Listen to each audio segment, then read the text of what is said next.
हरे कृष्णा। जगत गुरु श्रील प्रभुपाद की जय। अनंत कोटि वैष्णवों की जय।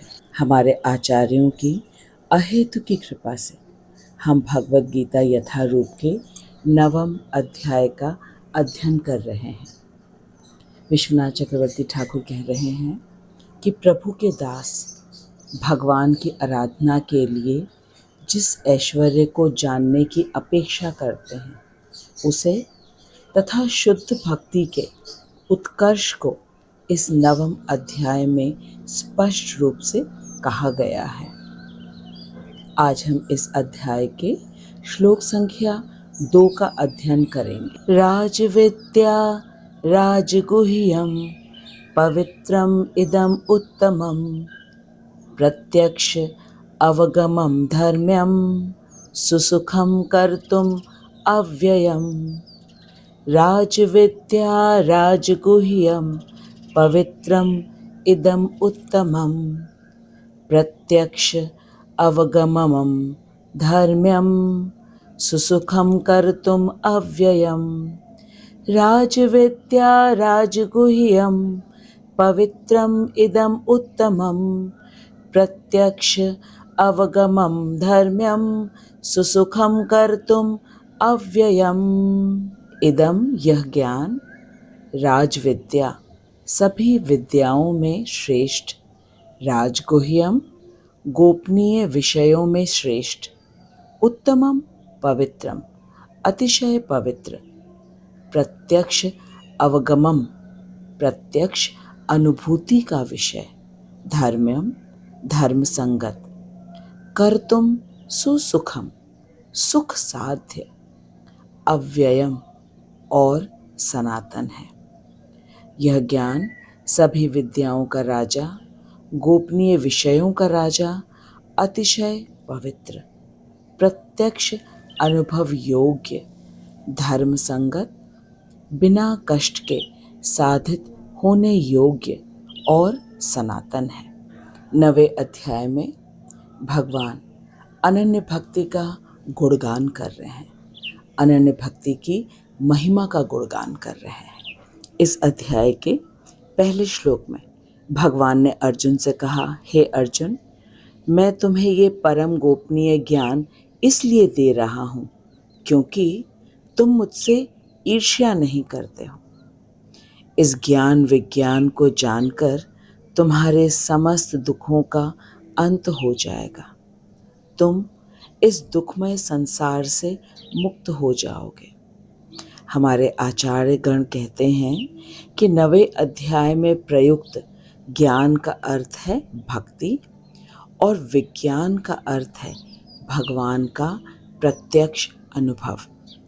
चक्रवर्ती ठाकुर कह रहे हैं कि भगवान ने जिस अनन्य भक्ति का गुणगान किया है वही है राजविद्या।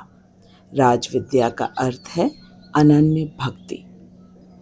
आइए अब हम इस अध्याय के श्लोक संख्या 2 के एक एक शब्द को गहराई से समझना आरंभ करते हैं। श्रील विश्वनाथ चक्रवर्ती ठाकुर की जय। अनंत कोटि वैष्णवों की। राजविद्या राजगुह्यम पवित्रम इदम उत्तमम प्रत्यक्ष अवगमम धर्म्यम सुसुखम कर्तुम अव्ययम। यह ज्ञान सभी विद्याओं में श्रेष्ठ, गोपनीय विषयों में श्रेष्ठ, अतिशय पवित्र, प्रत्यक्ष अनुभूति का विषय, धर्म संगत, सुख साध्य और सनातन है। श्री विश्वनाथ चक्रवर्ती ठाकुर कह रहे हैं कि राज विद्या का अर्थ है जो समस्त विद्याओं का राजा है। विद्या का अर्थ है पूजा, उपासना या भक्ति। पूजा या भक्ति कई प्रकार के होते हैं। भगवान ने इसी अध्याय के श्लोक संख्या 25 में कहा है, यान्ति देव व्रत देवम पितृयान्ति पितृव्रतः भूतानि यान्ति भूतेज्य यान्ति मद्याजिनो अपि माम। भगवान ने अर्जुन से कहा कि जो लोग देवताओं की पूजा करते हैं वे देवताओं के बीच जन्म लेंगे। जो लोग पितरों की पूजा करते हैं वे पितरों के पास जाते हैं। जो लोग भूत प्रेतों की पूजा करते हैं वे उन्हीं के बीच जन्म लेते हैं। और जो लोग मेरी पूजा करते हैं वे मेरे साथ रहेंगे। यहाँ भगवान ने स्पष्ट रूप से बता दिया कि जो लोग अनन्य भक्ति करते हैं वे भगवान के गोलोक वृंदावन धाम में भगवान के साथ रहते हैं, जहाँ से इस भौतिक जगत में कभी भी पुनरागमन नहीं होता है। इसीलिए भक्ति योग सर्वश्रेष्ठ है और सभी प्रकार की पूजा उपासना में सर्वश्रेष्ठ है, सर्वोत्तम है। इसलिए अनन्य भक्ति को राज विद्या कहा गया है। नाना प्रकार की पूजा उपासना में यह राजा है। जैसे देश में एक राजा होता है और वह सबसे अधिक महत्वपूर्ण होता है, उसी तरह भक्ति के अन्यान्य विधियों में भक्ति योग सर्वशक्तिमान है, अतः राजा है। सकाम भक्ति, निष्काम भक्ति तथा अनन्य भक्ति में अनन्य भक्ति राज विद्या है। अब हमने जाना कि अनन्य भक्ति को राज विद्या क्यों कहा गया है। अब हम समझते हैं कि अनन्य भक्ति को राजगुह्य क्यों कहा। राजगुह्य का अर्थ है परम गोपनीय। भगवद गीता में भगवान ने शुरू से लेके अंत तक गुह्य ज्ञान के विषय में ही बोला है। गुह्य का अर्थ है गोपनीय, गुह्यतर का अर्थ है और गोपनीय, और गुह्यतम का अर्थ है सबसे अधिक गोपनीय। अध्याय 2 से लेकर अध्याय 6 तक भगवान ने सांख्य योग, कर्म योग, ज्ञान योग तथा अष्टांग योग के विषय में खूब विस्तार से बताया है। यह है गुह्य ज्ञान। इसको गुह्य या गोपनीय इसलिए कहा गया है क्योंकि सांख्य योग में भगवान ने जो शरीर और आत्मा के विषय में बताया है तथा ये भी बताया है कि क्या नित्य है क्या अनित्य है, ये सब प्रायः सभी व्यक्तियों के लिए बिल्कुल अनजान विषय है। सामान्य रूप से अधिकांश व्यक्तियों को ये भी ज्ञान नहीं होता है कि वे शरीर नहीं है, आत्मा है, भगवान के अंश हैं और भगवान के नित्य दास हैं, और भगवान हैं श्याम सुंदर मुरलीधारी कृष्ण। वे प्रत्येक हृदय में परमात्मा रूप में हैं और वे अपने बहिरंगा शक्ति के रूप में सर्वव्यापी हैं। यह है गुह्य ज्ञान। और गुह्यतर ज्ञान का अर्थ है उन भगवान को प्राप्त करने का साधन, कर्म, ज्ञान तथा केवला भक्ति। इसके विषय में भगवान ने 7वें और 8वें अध्याय में बताया है। 7वें अध्याय में भगवान ने बताया कि 4 प्रकार के लोग भगवान की भक्ति करते हैं, लेकिन वे भक्ति के बदले में भगवान से कुछ चाहते हैं। भगवान ने 7वें अध्याय के श्लोक संख्या 16 में कहा है, चतुर्विधा भजन्ते माम जना सुकृतिनो अर्जुन आर्तो जिज्ञासु अर्थार्थी ज्ञानी च भरतर्षभ। भगवान ने कहा है कि 4 प्रकार के लोग उनकी भक्ति करते हैं, आर्त, अर्थार्थी, जिज्ञासु और ज्ञानी। आर्त वे हैं जो शारीरिक या मानसिक तौर पर दुखी हैं और वे भगवान की पूजा करते हैं उनके दुखों के अंत के लिए। जिज्ञासु वो हैं जो भगवान को जानने की इच्छा करते हैं, इसलिए वे भगवान की भक्ति करते हैं। अर्थार्थी अर्थ चाहते हैं, धन चाहते हैं, और ज्ञानी भौतिक जगत का तो कुछ नहीं चाहता, लेकिन वे भगवान के ब्रह्म ज्योति में लीन होना चाहता है। ये सब भक्ति के अलग अलग प्रकार हैं, लेकिन ये अनन्य भक्ति नहीं है। अनन्य भक्ति के विषय में 8वें अध्याय के श्लोक संख्या 14 में भगवान ने कहा, अनन्य चेताः सततम यो माम स्मरति नित्यशः तस्याहं सुलभः पार्थ नित्य युक्तस्य योगिना। भगवान ने अर्जुन से कहा, हे पार्थ, जो अन्य भावना शून्य होकर निरंतर प्रतिदिन मुझे स्मरण करते हैं, उन नित्य युक्त योगियों के लिए मैं सुलभ हूँ। अनन्य चेताः सततम यो माम स्मरति नित्यशः तस्याहम सुलभः पार्थ नित्य युक्तस्य योगिना। नित्य युक्त अर्थात जो हमेशा भगवान के दर्शन के अभिलाषी हैं, उत्सुक हैं, भगवान की कथा का श्रवण करना चाहते हैं, उन्हें नित्य युक्त कहा गया है। ऐसे भक्तों को अनन्य भक्त कहते हैं और ऐसे अनन्य भक्तों के लिए भगवान ने कहा है वे हमेशा सुलभ हैं। और अन्य भावना शून्य का अर्थ है अन्य किसी देवी देवता की पूजा नहीं करना, और निरंतर का अर्थ है कि स्थान काल पात्र का कोई विचार नहीं, हर समय हर स्थान में और हर परिस्थिति में जिसको भगवान का स्मरण होता है, ऐसे भक्त के लिए भगवान हमेशा सुलभ है। ऐसे भक्त को अनन्य भक्त कहते हैं।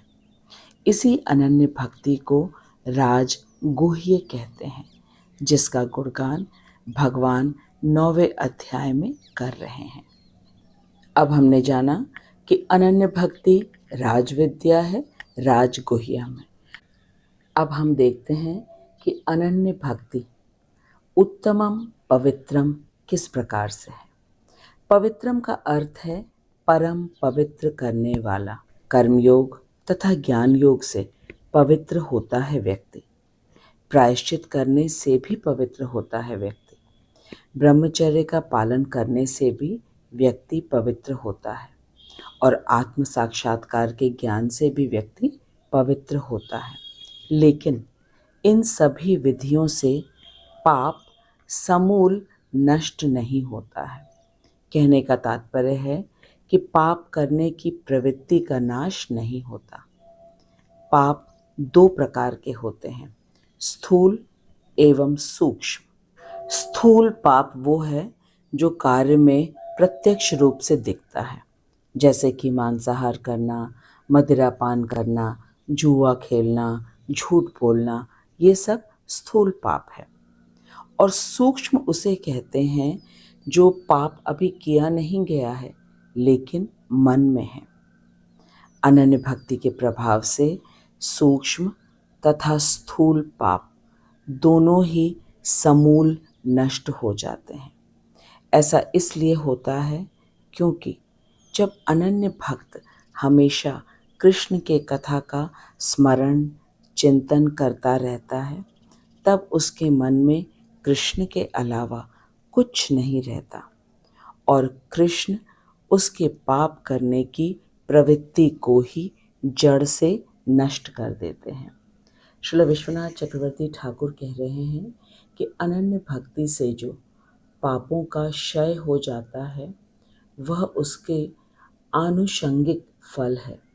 आनुषंगिक अर्थात गौड़ फल है। मुख्य फल तो ये है कि अनन्य भक्ति से कृष्ण प्रेम की प्राप्ति हो जाती है। यह है अनन्य भक्ति की महिमा।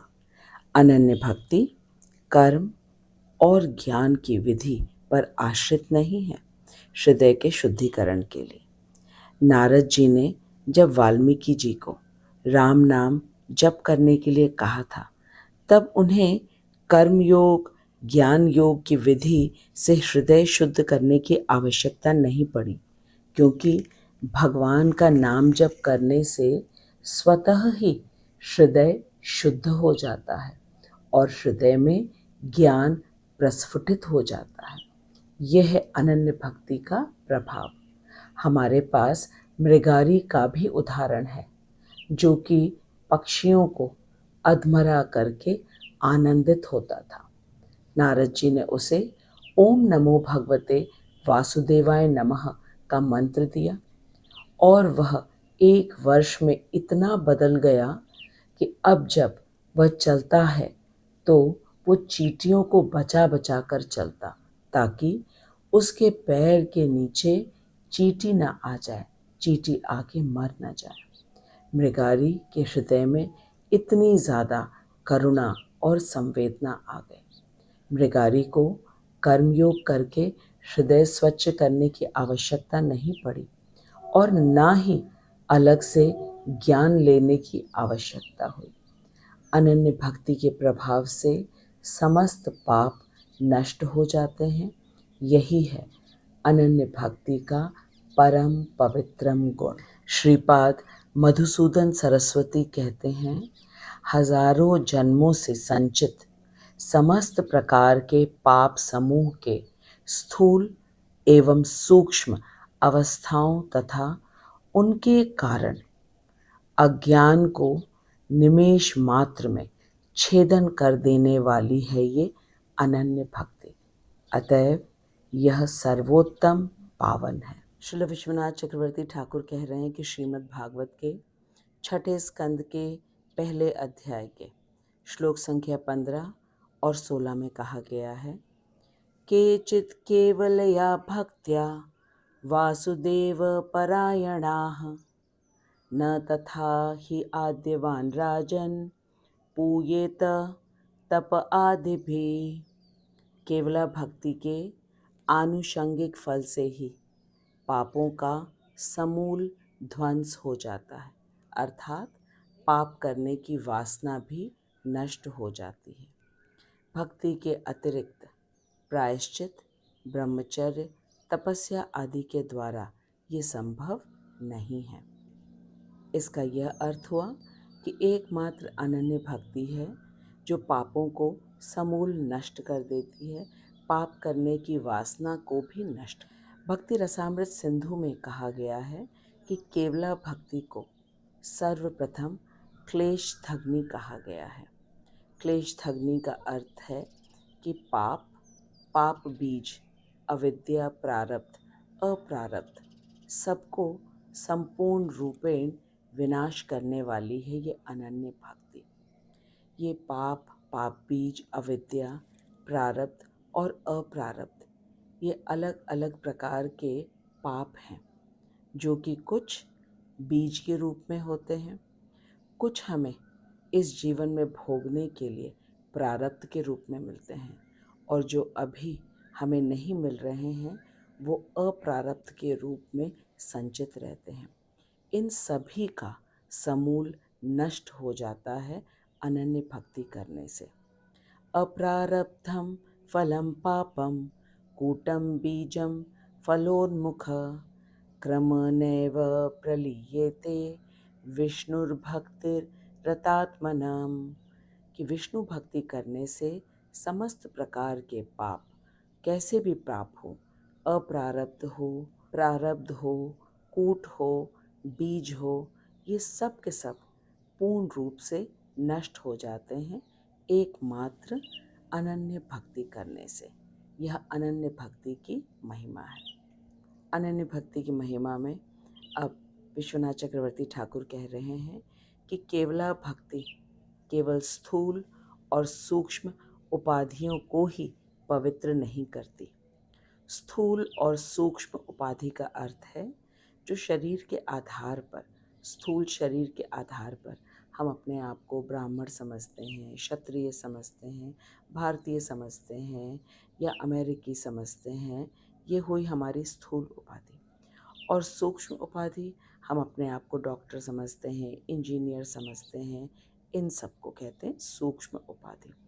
तो केवला भक्ति, अनन्य भक्ति केवल स्थूल और सूक्ष्म उपाधियों को ही पवित्र नहीं करती, बल्कि वो आत्मा को भी पवित्र करके उसे प्रसन्न करने वाली है। यह आत्मा संप्रसीदिति। श्रीमद् भागवतम में कहा गया है कि अनन्य भक्ति आत्माराम, आप्तकाम पुरुषों के भी आत्मारामत्व और आप्त कामत्व का त्याग कराकर उसे कृष्ण सेवा आनंद में आकर्षित करती है। आइए समझते हैं कि अनन्य भक्ति, केवला भक्ति किस प्रकार से स्थूल और सूक्ष्म उपाधियों को पवित्र करती है। तो ये हमारी उपाधियाँ अज्ञान जनित हैं, जैसे ही आत्म साक्षात्कार होता है कि हम शरीर नहीं हैं, हम आत्मा हैं, वैसे ही यह समस्त स्थूल और सूक्ष्म उपाधियां को नष्ट हो जाता है और केवल एक ही रह जाता है कि हम भगवान के नित्य दास हैं और हमारा एक ही कार्य है, एक ही धर्म है, भगवान की भक्ति करना। इस प्रकार अनन्य भक्ति से स्थूल और सूक्ष्म उपाधि का अंत हो जाता है और व्यक्ति केवला भक्ति में लग जाता है, उसी में रत हो जाता है। और केवला भक्ति जो आत्मा राम है, आत्म काम पुरुष हैं, उन्हें भी किस प्रकार आकर्षित करते हैं ये जाने। आत्मा राम उन्हें कहा जाता है जिन्हें अपने ही आत्मा में रमण में आनंद मिलता है। वे आत्मा की क्रियाओं में ही आनंदित होते हैं। उन्हें बाहर के सुख दुख, लाभ हानि, निंदा या प्रशंसा से कोई सरोकार नहीं होता है। वे अपने आत्मा में ही आनंदित रहते हैं। उन्हें कहते हैं आत्मा राम। और आप्त काम उन्हें कहते हैं जिन्हें किसी वस्तु की कोई इच्छा ही नहीं रह गई है। उन्हें कहते हैं आत्म काम, आप्त काम।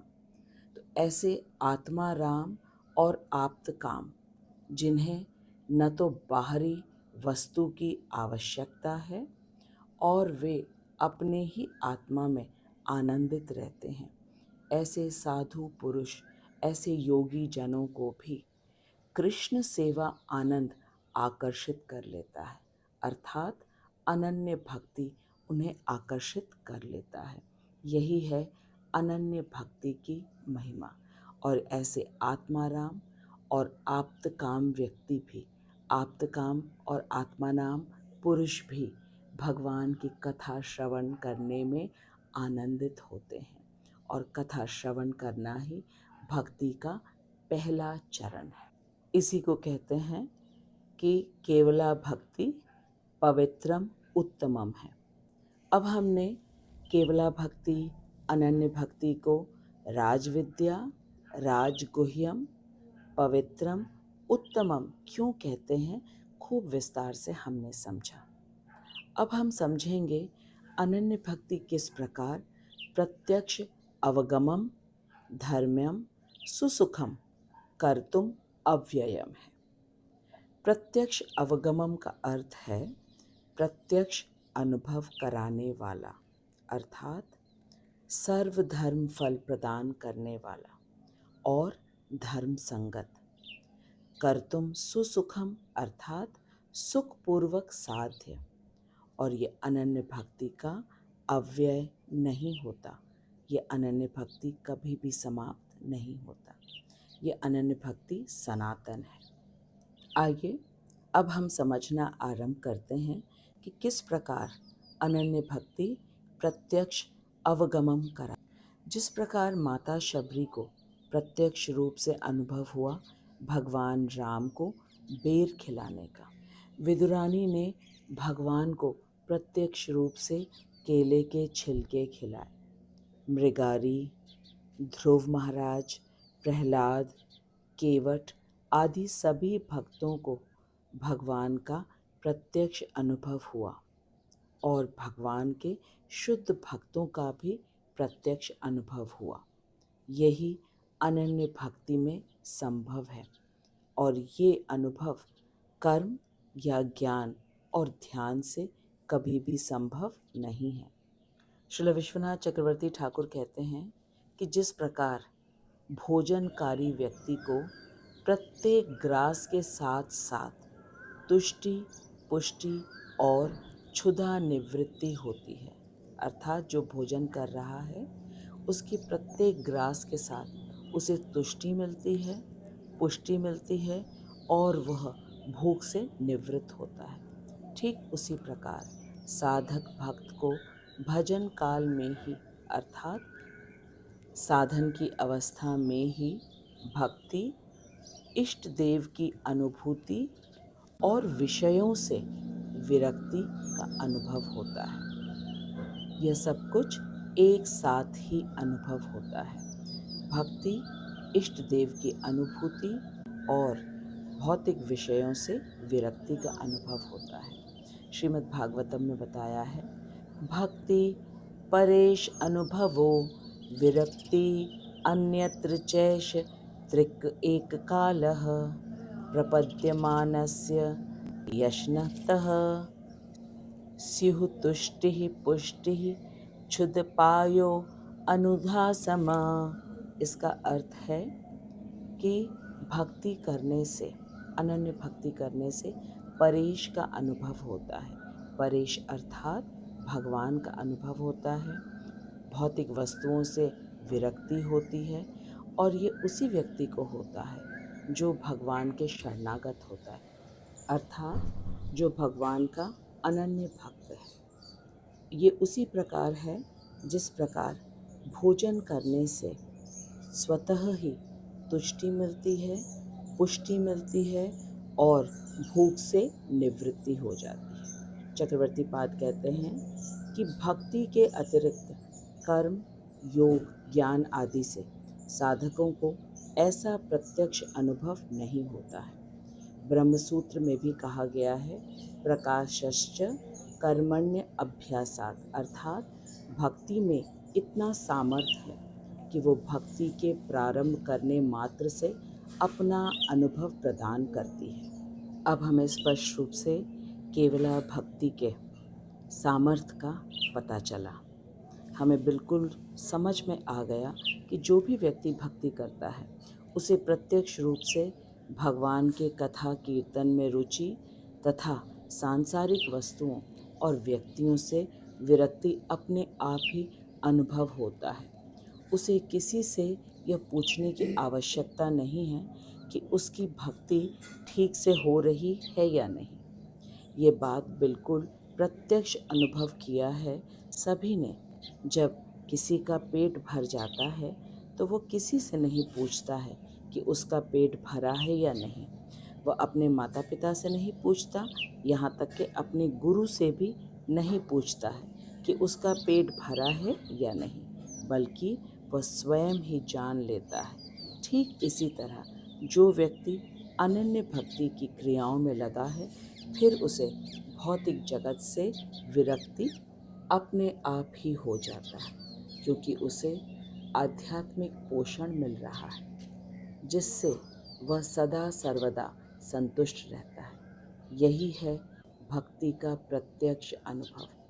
इस अवस्था को प्राप्त करने के लिए हमें लगातार कृष्ण कथा, कीर्तन तथा नाम जप करना चाहिए। यही अनन्य भक्ति की विधियां हैं। और कृष्ण कथा शुद्ध भक्तों से श्रवण करना चाहिए, जैसे कि श्रीला प्रभुपाद जी, राधा गोविंद महाराज तथा मेरे शिक्षा गुरु हिज ग्रेस हरिमोहन दास प्रभु जी से। साथ ही कथा श्रवण करते समय वक्ता के प्रति विनम्र भाव होना चाहिए।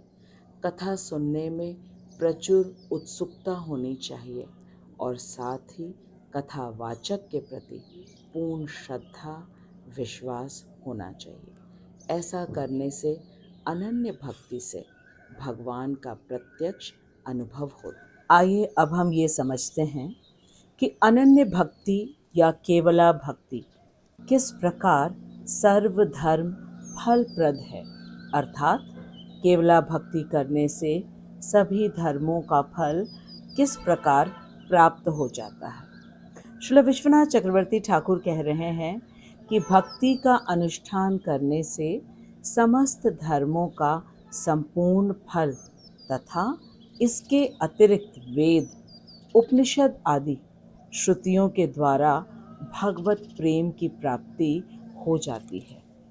इसका अर्थ है कि वेद, उपनिषदों को पढ़कर समझकर जो कृष्ण प्रेम की प्राप्ति होती है, वह अनन्य भक्ति से ही स्वतः ही प्राप्त हो जाती है। भगवद गीता के 18वें अध्याय के श्लोक संख्या 66 में भगवान ने बताया है, सर्वधर्मान परित्यज्य मामेकम शरणम व्रज। भगवान एकदम स्पष्ट रूप से कह रहे हैं, सर्वधर्मान परित्यज्य, अर्थात सभी धर्मों का परित्याग करो। सभी धर्म अर्थात कर्मयोग, ज्ञान योग, ध्यान योग और वर्णाश्रम धर्म का त्याग करके मेरी शरण में आओ। माम एकम शरणम व्रज। मेरी शरण में आने का अर्थ है अनन्य भक्ति करो, ऐसा भगवान कह रहे हैं। अनन्य भक्ति का अर्थ है भगवान का स्मरण करना, नाम जप करना, भगवान की कथा लीला का श्रवण करना। ऐसा करने से भगवत प्रेम की अवश्य प्राप्ति होती है। श्रील विश्वनाथ चक्रवर्ती ठाकुर कह रहे हैं कि कर्मयोग, ज्ञान योग, ध्यान योग और चारों वेद, 18 पुराण और 108 उपनिषद पढ़कर जो फल मिलता है वो सारा फल अनन्य भक्ति से प्राप्त हो जाता है। श्रीमद् भागवतम के पहले स्कंद के दूसरे अध्याय के श्लोक संख्या 13 में कहा गया है, संसिद्धिम हरितोषणम। अनन्य भक्ति करने से हरि तुष्ट होते हैं। यह हरि को तोषण देने वाला है और साधक को भगवान के पार्षदत्व की प्राप्ति होती है। देवर्षि नारद श्रीमद् भागवतम के चौथे स्कंद में कह रहे हैं, यथा तरोर मूल निषेचेन, यथा तरोर मूल निषेचनेन तृप्यन्ति तत्स्कंद भुजो उपशाखाः प्राणोपहाराश्च यथेन्द्रियाणां तथैव सर्वाहरणम् अच्युत इज्जया। अर्थात जिस प्रकार वृक्ष के मूल में भली भांति जल सिंचन से उसके स्कंद, शाखा, प्रशाखा, पत्र, पुष्प आदि सभी का पोषण हो जाता है, और जिस प्रकार भोजन से प्राणों को तृप्त करने पर सभी इंद्रियां पुष्ट होती हैं, ठीक उसी प्रकार श्री भगवान की पूजा करने से सबकी पूजा हो जाती है। अब हमने खूब अच्छी तरह समझ लिया कि अनन्य भक्ति करने से सर्वोच्च फल जो कि कृष्ण प्रेम है उसकी प्राप्ति हो जाती है, और बाकी सभी धर्मों का पालन करने की कोई आवश्यकता नहीं है, क्योंकि दूसरे धर्मों का पालन करके जिस फल की प्राप्ति होती है, कृष्ण प्रेम की प्राप्ति होती है, वह केवल अनन्य भक्ति करने से प्राप्त हो जाती है। अनन्य भक्ति ही एकमात्र सर्वोच्च फल को प्रदान करने वाली अर्थात भगवत प्रेम, कृष्ण प्रेम को प्राप्त कराने वाली है। यही है अनन्य भक्ति की महिमा। अब हमने ये जाना कि अनन्य भक्ति राजविद्या है, राजगुह्यम है, परम पवित्रम, उत्तमम, प्रत्यक्ष अनुभव कराने वाला और सर्वधर्म फलप्रद है। तो क्या ये बहुत कठिन है? इसके उत्तर में भगवान कह रहे हैं, नहीं नहीं, ये तो बहुत ही सुख साध्य है। ज्ञान योग, ध्यान योग तो बहुत क्लेश देने वाला है। हमारे आचार्य कह रहे हैं कि ज्ञान योग, ध्यान योग ये बहुत क्लेश देने वाला है। 4 वेद, 18 पुराण, 108 उपनिषद को पढ़ना, भगवत गीता के एक एक श्लोक को याद करना सरल नहीं है। उसके स्थान पर माला लेकर हरे कृष्ण महामंत्र जप करना बहुत ही सरल है। ये तो बिल्कुल भी कठिन नहीं है। चैतन्य महाप्रभु ने हमें यह विशेष सुविधा दी है कि हम कभी भी कहीं भी हरे कृष्ण महामंत्र का जप कर सकते हैं, और यह नाम जप इतना शक्तिशाली है कि हमें पूर्णतया शुद्ध बना देती है, हमारी समस्त भौतिक आसक्तियों को काट देता है और भगवान की कथा लीला की ओर हमें आकृष्ट कर देता है। ज्ञान लेने की अपेक्षा माला जप करना कितना सरल है। ध्यान योग के लिए भी व्यक्ति को पहले अपने घर को त्यागना होता है, जंगल में जाकर पवित्र स्थान को ढूंढना होता है, नदी का तट होना चाहिए, हिरण की खाल पर बैठकर अपनी समस्त इंद्रियों को चारों ओर से हटाकर नाक के अग्रभाग में ध्यान केंद्रित करके हृदय में विराजमान परमात्मा पर ध्यान केंद्रित करना होता है। ये सुनकर ही कितना कठिन और असंभव लग रहा है। इसके स्थान पर अपने घर पे सुखपूर्वक बैठकर हरे कृष्ण महामंत्र का जप करना, भगवान का प्रसाद ग्रहण करना और गीता भागवत जी का गुरु परंपरा से शुद्ध भक्तों से श्रवण करना कितना ही सरल है और सुखलभ्य है। जब सरल मार्ग उपलब्ध है हमारे पास, तो कठिन मार्ग को हम क्यों अपनाएं? श्रील विश्वनाथ चक्रवर्ती ठाकुर कह रहे हैं कि जिह्वा, कर्ण आदि इंद्रियों के द्वारा मधुर हरि नाम और भगवत लीला कथाओं के स्पर्श मात्र से ही अथवा तुलसी पत्र तथा एक गंडुश जल से अगर हम भगवत प्राप्ति कर सकते हैं तो हम इसको क्यों ना करें। इसका अर्थ है कि जिह्वा, कर्ण, ये जो इंद्रियां हैं, इन इंद्रियों के व्यापार से बस जीभ को लगाना है हरे कृष्ण महामंत्र बोलने के लिए, कानों से हरे कृष्ण महामंत्र सुनना है और कान से कृष्ण की कथा, कृष्ण की लीला का श्रवण करना है। और साथ ही यदि कोई एक तुलसी पत्र या एक गंडुश जल भगवान को अर्पण कर दे, जिस प्रकार से गजेंद्र ने अपने सूर में एक गंडुश जल लेके भगवान को अर्पण किया और भगवान तुरंत ही गरुड़ देवता पर बैठकर गजेंद्र की रक्षा करने के लिए वहाँ तुरंत आ गए। ये कितना सरल है। इसी को कहते हैं कि भक्ति का साधन बहुत ही सरल है, सुख साध्य है। प्रहलाद महाराज ने भी असुर बालकों को ये शिक्षा दी, नहि अच्युतम प्रणीयतो बहव आयासो। श्रीमद् भागवतम के 7वें स्कंद में इसका वर्णन आता है। इसका अर्थ है कि भगवान अच्युत श्री कृष्ण को प्रसन्न करने में बहुत परिश्रम की आवश्यकता नहीं होती। और इस श्लोक के टीका में चक्रवर्ती पाद कह रहे हैं कि कुटुंब के भरण पोषण अथवा उनको प्रसन्न करने में जिस प्रकार अत्यधिक क्लेश होता है, श्री हरि को प्रसन्न करने में वैसे किसी क्लेश की आवश्यकता नहीं होती। सबके अंतःकरण में अंतर्यामी के रूप में सदा विद्यमान रहने के कारण उनके अन्वेषण में भी कोई क्लेश नहीं है।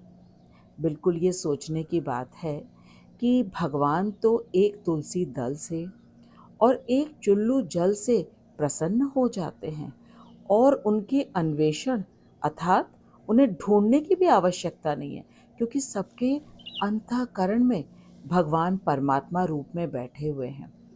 और इसकी अपेक्षा कुटुंबजन, परिवारजन को प्रसन्न करना कितना कठिन है। अगर हम अपने परिवार के लोगों को एक तुलसी का दल दे या एक चुल्लू जल दे तो क्या वे प्रसन्न होंगे? सभी को इसका उत्तर मालूम है, कभी भी प्रसन्न नहीं होंगे।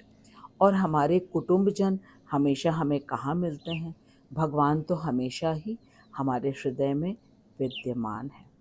चक्रवर्ती पाद कह रहे हैं, समस्त कालों में, समस्त अवस्थाओं में, सब प्रकार से, यहाँ तक कि मानस उपचार के द्वारा भी, सेवा के संकल्प मात्र से, श्रवण कीर्तन आदि से, किसी भी एक भक्ति के अंग के पालन से भगवान की प्राप्ति साधित होती है। कहने का तात्पर्य है कि सभी काल में, हर समय, प्रत्येक स्थान पे, हर अवस्था में हम भगवान की पूजा कर सकते हैं। मन से संकल्प भी अगर हम कर लेते, भगवान उसे ग्रहण कर लेते हैं। एक भक्त की कथा आती है कि उनके मन में आया कि वे भगवान को खीर बना के खिलाएं। अब वो इतना ज़्यादा तीव्र इच्छा हो गई उनको खीर बनाने की कि वो मन ही मन में खीर बनाने की प्रक्रिया में लग गए। कुछ समय बाद उन्हें लगा खीर तो ठंडी देनी चाहिए, और गरम है शायद, तो उसको वो देखना चाहते थे कि गरम तो नहीं है। और जैसे ही उन्होंने उंगली डाली तो उनकी उंगली जल गई। बनाया नहीं था खीर, ये मानसिक क्रिया है। इतनी ज़्यादा तीव्रता हुई भगवान की सेवा करने की, और भगवान ने उनके बनाए हुए खीर को स्वीकार भी कर लिया। यही बताया जा रहा है, केवल मन के संकल्प मात्र से बनाने की भी आवश्यकता नहीं, इससे भगवान प्रसन्न हो जाते हैं। इसीलिए भक्ति साधन में कोई कष्ट नहीं है। साधन के समय भी आनंद की अनुभूति होती है। त्वं सुखाराध्यम ऋजुर्भिः अन्य शरणैर्भिः, अर्थात अनन्य शरणागत सरल चित्त वाले मनुष्य मात्र के लिए श्री कृष्ण सुख आराध्य हैं। गौतमीय तंत्र में भी कहा गया है, तुलसी दल मात्रेण जलस्य चुलकेन वा विक्रीणेते स्व आत्मानं भक्तेभ्यो भक्तवत्सलः, अर्थात भक्तवत्सल श्री भगवान एक तुलसी दल से, एक चुल्लू जल से प्रसन्न हो जाते हैं। और वो इतने प्रसन्न हो जाते हैं, कहते हैं कि तुलसी दल के समान तो मेरे गोलोक वृंदावन धाम में कुछ भी नहीं है। और वे भक्तवत्सल भगवान अपने भक्त के आगे बिक जाते हैं। इतना ज़्यादा प्रेम करने वाला कौन मिलेगा। यही है अनन्य भक्ति की सर्वोच्च प्राप्ति, कि भगवत प्रेम की प्राप्ति हो जाती है और भगवान इतनी सरलता से सुखपूर्वक मिल जाते हैं। कर्म ज्ञान ध्यान कितना ज़्यादा क्लेशदायक है, और उसकी अपेक्षा भक्ति करना कितना सरल है। भगवान का हरिनाम जप करना, कथा और लीलाओं का श्रवण करना, एक दल तुलसी भगवान को अर्पण करना, एक चुल्लू जल अर्पण करना कितना ज़्यादा सरल और सुख साध्य है। यही हमने जाना कि अनन्य भक्ति बिल्कुल भी कठिन नहीं है और अत्यधिक सुख साध्य है।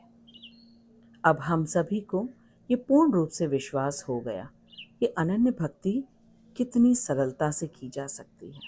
कोई भी कर सकता है, किसी भी इसमें पूर्व योग्यता की कोई आवश्यकता नहीं होती है।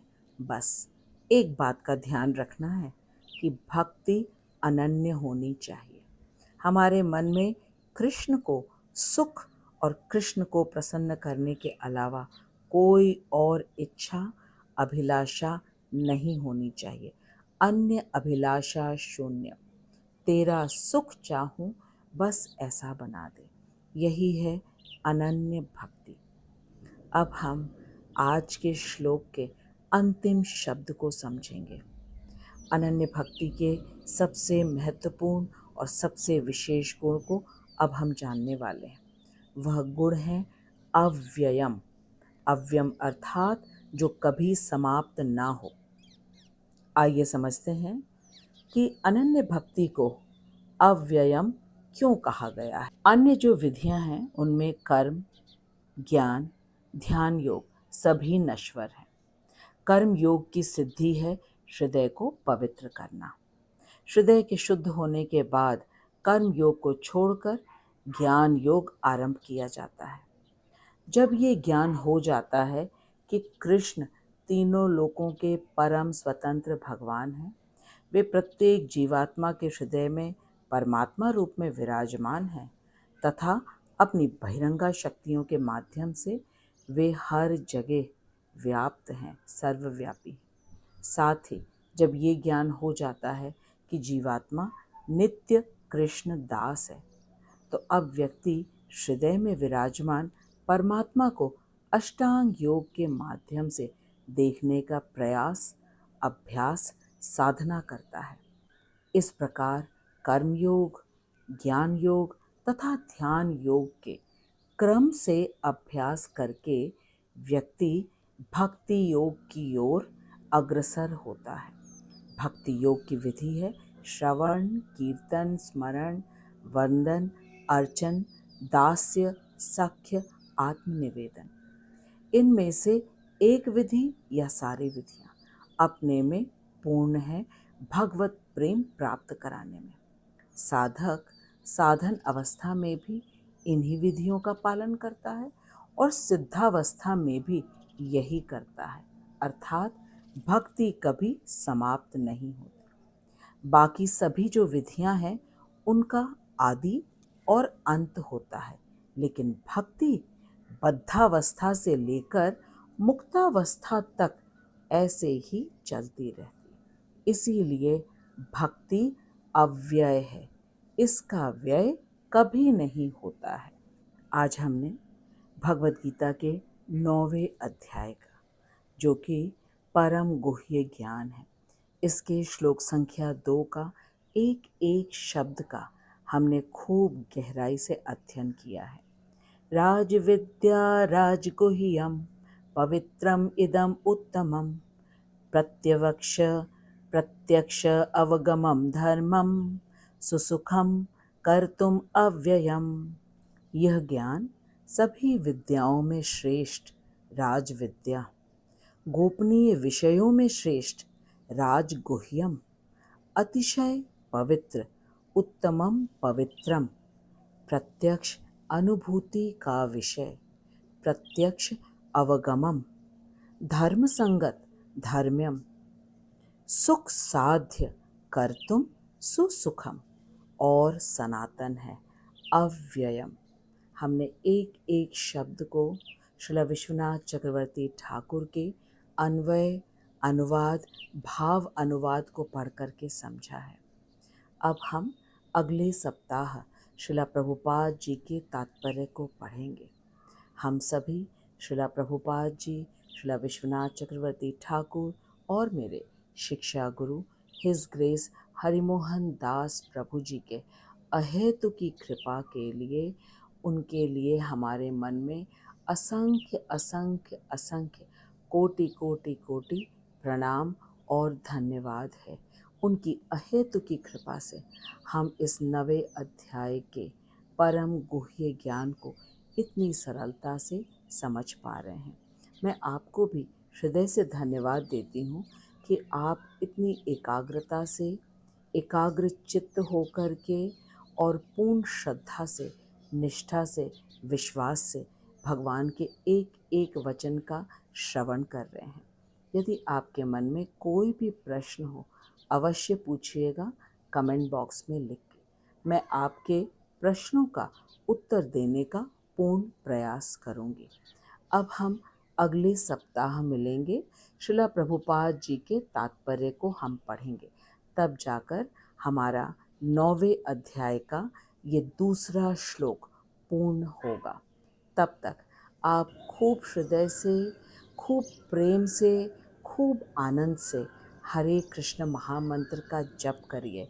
यही तो हमने अनन्य भक्ति में सीखा है कि हरे कृष्ण महामंत्र का जप करना, भगवान की कथा और लीलाओं का श्रवण करना, यही अनन्य भक्ति है।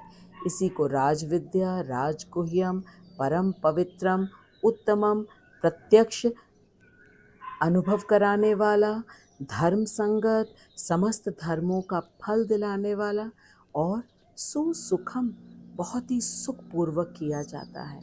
और यह अनन्य भक्ति नश्वर नहीं है, यह सनातन है। जगत गुरु श्रील प्रभुपाद की जय, अनंत कोटि वैष्णवों की जय। हरे कृष्णा।